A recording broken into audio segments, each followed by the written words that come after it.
we now join our regularly scheduled programming, Gen-X Midlife Mysteries, in search of the missing libido. Already in progress. And she realized if she never had sex again, she would be perfectly fine with that. With her head held high, shoulders back, long strides echoing against the cobblestone streets, she knew that didn't make her any less of a woman. It made her feel strong, secure, liberated. Desire didn't define her, peace did, and she knew everything was going to be all right. As for Lisa, she saw Rick standing there fresh out of the shower, completely naked, still damp, dad bod handsome, gazing at her with those googly eyes, and all she could think of was Mike Wazowski from Monsters, Inc. Put that thing back where it came from, or so help me. And it made her laugh. Rick reeled back at the rebuke, but then he realized he knew Lisa had been feeling a little off lately.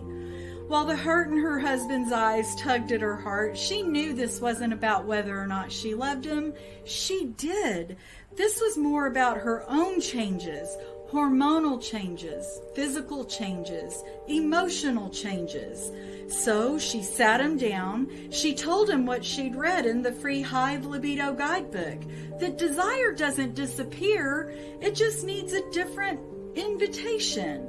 That their intimacy and sex doesn't need to look today like it did 34 years ago, and it probably shouldn't. That they needed to evolve together.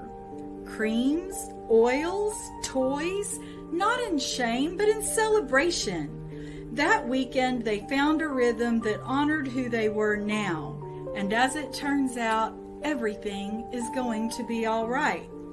Across town, Melissa stepped out of her massage therapist's office lighter than air. After months of holding on to everyone else's burdens, losing her identity and everyone else's needs, she hadn't felt very sexy or desirable. She hadn't wanted to touch or be touched. She just wanted to be left alone.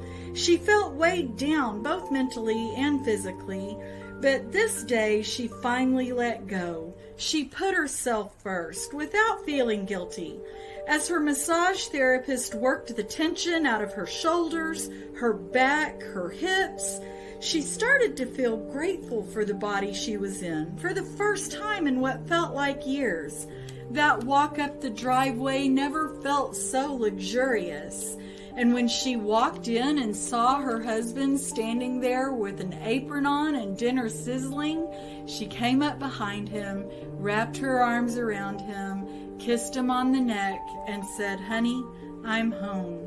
Twinkle in her eye, spark reignited. Everything was going to be all right. Meanwhile, Amanda had just returned from date 3 with a charming widower. She liked him. He made her laugh.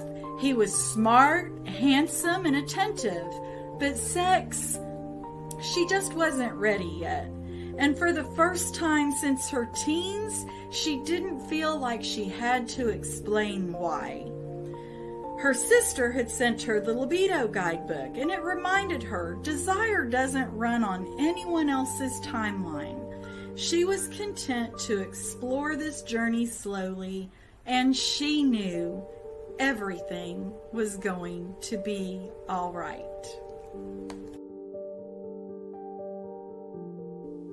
10 women, 10 different paths.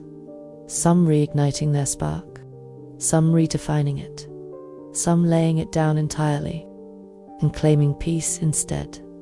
One truth: your libido isn't lost. It's evolving, and everything is going to be all right. This case is closed, but not the conversation. I'll see you in the hive.